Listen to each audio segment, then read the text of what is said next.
Hello बच्चों, स्वागत है आपका बेटर शिक्षा में। तो आज की इस वीडियो में हम जो पहले टॉपिक पढ़ा था डिस्टेंस फार्मूला, उसके न्यूमेरिकल्स लगाने वाले हैं। तो इससे पहले वाली वीडियो में हम लोगों ने डिस्टेंस फार्मूला के बारे में देखा, ये जाना कि वो क्यों यूज़ करते हैं और फिर हम लोगों ने उसका डेरिवेशन भी किया। तो आज के इस वीडियो में हम लोग कुछ न्यूमेरिकल्स लेके आए हैं उसी डिस्टेंस फार्मूला से रिलेटेड। तो ये क्वेश्चन है, find the distance between points. तो यहाँ पर आपको दो पॉइंट्स दिए जाएंगे और फिर पूछा जाएगा कि उन दोनों पॉइंट्स के बीच का डिस्टेंस क्या है। तो चार क्वेश्चन हैं जिसमें से एक क्वेश्चन मैं यहाँ कराऊंगा, बाकी तीन क्वेश्चन आपको होमवर्क में करने हैं। तो मैं यहाँ पे सी क्वेश्चन उठा लेता हूँ और वो सॉल्व पूरा करूँगा।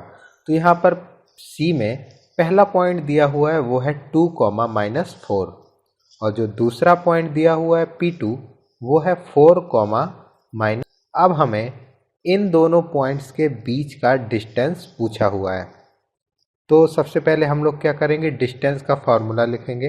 वो क्या होता था, √x2 - x1 का whole square plus y2 - y1 का होल स्क्वायर। तो ये फार्मूला सभी को याद होगा। उसके बाद जो पहला पॉइंट के कोऑर्डिनेट होते थे वो x1 y1 और दूसरे पॉइंट के कोऑर्डिनेट x2, y2 होते थे। अब यहाँ पर x2 की वैल्यू क्या है, 4। तो x2 का मतलब है दूसरे पॉइंट का x कोऑर्डिनेट, उसका है 4।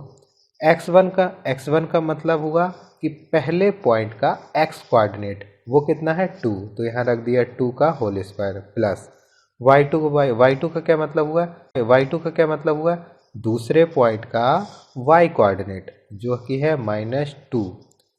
अब फिर माइनस है, y1 का मतलब पहले पॉइंट का, y का मतलब y कोऑर्डिनेट, तो यहाँ पर रख देंगे -4। अब हम लोग इसका होल स्क्वायर कर देंगे। अब हम लोग इसको सॉल्व करेंगे तो हमारा d आ जाएगा। तो d क्या हो जाएगा, 4 में से 2 माइनस करेंगे तो 2 का होल स्क्वायर प्लस यहाँ -2, ये माइनस माइनस प्लस हो जाएगा, तो ये हो जाएगा -2 + 4 जो कि हो जाएगा +2 का होल स्क्वायर। तो ये आपका आ गया √4 + 4 जो कि होता है √8 और √8 को हम लोग लिख सकते हैं 2 × 4, 4 × 2। तो ये 4 रूट के बाहर आ जाएगा, क्यों, क्योंकि इसको लिख सकते हैं 2 × 2 × 2, तो 2 × 2 को जब रूट से बाहर लेके आएंगे तो बचेगा 2 और d हो जाएगा आपका 2√2 जो कि फाइनल आंसर है। तो इस क्वेश्चन में आपको कोई भी प्रॉब्लम नहीं होने वाली है। तो इस टाइप के क्वेश्चन आपसे एग्जाम में पूछ लेते हैं कि 2 पॉइंट्स दे देगा और उन दोनों पॉइंट्स के बीच का डिस्टेंस क्या है। तो आपको फार्मूला याद होना चाहिए और ये पता होना चाहिए उस फार्मूले को कैसे अप्लाई करना है। यहाँ पर बी पॉइंट में देखिए 0, दिया हुआ है पहला पॉइंट, मतलब इसका मतलब है P2 का डिस्टेंस, दूसरे पॉइंट का डिस्टेंस उसने ओरिजिन से पूछा है।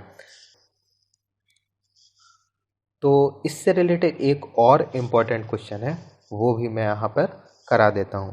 तो क्वेश्चन नंबर 4 पढ़ते हैं क्या है। क्वेश्चन नंबर 4 कहता है इफ़ Q का आपको कोऑर्डिनेट दिए हुए हैं जो कि है 0, 1। ठीक है, तो यहाँ पर सबसे पहले मैं एक ग्राफ बना लेता हूँ।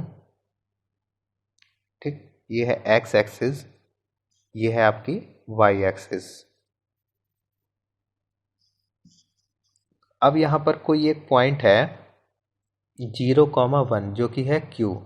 तो x एक्सिस में मैं चला 0 लेकिन y में चला 1, तो इस पॉइंट के कोऑर्डिनेट हो गए 0, 1 जो कि है Q। अब यहाँ से एक इक्यू डिस्टेंस पॉइंट है P, तो मतलब एक पॉइंट दिया हुआ है P कितना है 5, -3, तो मैं x एक्सिस में 5 चलूँगा, 1 2 3 4 5, एंड y में -3 चलूँगा, मतलब नीचे की तरफ 3, 1 2 3। तो यहाँ पर आ गया आपका पॉइंट P और हम लोग Q को P से मिला देंगे तो हमारी Q और P के बीच में कोई डिस्टेंस आएगा।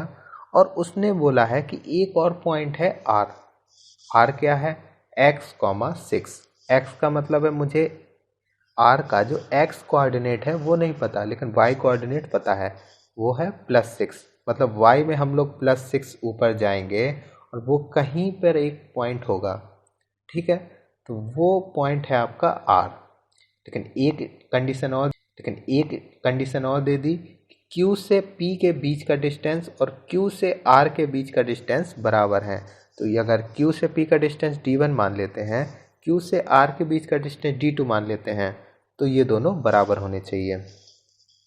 अब यहाँ पर हम लोगों को Q पॉइंट दिया है 0,1 और P पॉइंट हम लोगों को दिया हुआ है 5,-3। तो सबसे पहले हम लोग PQ डिस्टेंस निकालेंगे इन दोनों के बीच का डिस्टेंस, जो कि क्या हो जाएगा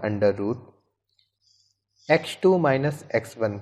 x2 कितना है 5 माइनस x1 कितना है 0 का whole square plus y2 minus y1 का होल स्क्वायर, मतलब y2 है -3, x1 कितना है 1, तो x2 माइनस x1 का होल स्क्वायर -3 -1 का होल स्क्वायर। अब इसको सॉल्व करेंगे तो 5 स्क्वायर प्लस -4 का होल स्क्वायर, जो कि +4 का होल स्क्वायर बन जाएगा। और फिर इसको सॉल्व करेंगे 25 + 16, ठीक। तो ये आपका कितना आ गया √41, ठीक है। ओके, √41। अब स्टेप नंबर 2 पे हम लोग क्या करेंगे, अभी हम लोगों ने PQ के बीच का डिस्टेंस कैलकुलेट कर लिया D1। अब उसने दिया था क्वेश्चन में कि Q से R के बीच का भी डिस्टेंस D1 के बराबर होगा। तो अब हम लोग Q से R के बीच का डिस्टेंस सबसे पहले कैलकुलेट करेंगे और फिर इन दोनों को बराबर कर देंगे, ठीक है। तो सबसे पहले अब यहाँ पर जब हम लोग कैलकुलेट करेंगे तो क्या हो जाएगा D, तो Q यहाँ पर दिया हुआ है आपको 0,1, R इक्वल टू दिया हुआ है x,6। अब मैं इसका अगर डिस्टेंस कैलकुलेट करूँ तो वो कितना होगा √y2 माइनस y1। y2 कितना है, x2 माइनस x1, तो x कितना है x माइनस 0 का होल स्क्वायर प्लस y2 कितना है 6 माइनस 1 का होल स्क्वायर। अब ठीक है, अब यहाँ पर कितना बच गया √x² प्लस 6 में से 1 को सब्सट्रैक्ट करेंगे तो बचेगा 5 का होल स्क्वायर। तो ये हमारा D2 आ गया। अब क्वेश्चन में क्या गिवन था कि D1 इक्वल टू D2, तो हम लोग कर देंगे D1 इक्वल टू D2 जो कि क्वेश्चन में दिया हुआ है, ठीक है। तो अब हम लोग D1 और D2 को बराबर कर देते हैं। D1 कितना दुआ है √41, तो यहाँ पर √41 लिख दिया। √D2 है वो कितना है x² प्लस 5 का होल स्क्वायर, तो ये कितना हो गया 41 equal to x² plus 5 square. अब यहाँ 5 स्क्वायर क्या होता है 25, ठीक है।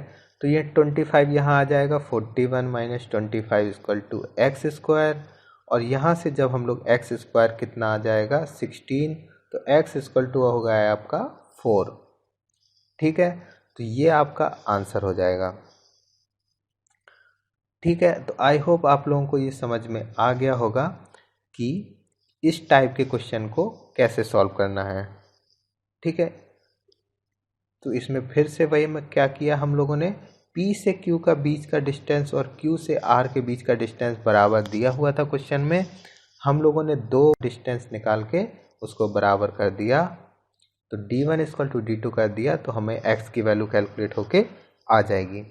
तो आई होप आप लोगों को अब डिस्टेंस वाला टॉपिक पूरा अच्छे से समझ में आ गया होगा, और इससे रिलेटेड आपको अगर अब कोई भी क्वेश्चन मिले तो अब आप उसको सॉल्व कर सकते हैं। तो इसकी एक्सरसाइज आप खुद कर कीजिए घर पे। इससे रिलेटेड कोई भी प्रॉब्लम आए तो मुझे कमेंट बॉक्स में बताइए, हम लोग उसकी हेल्प करेंगे। तो चलिए मिलते हैं अगले वीडियो में।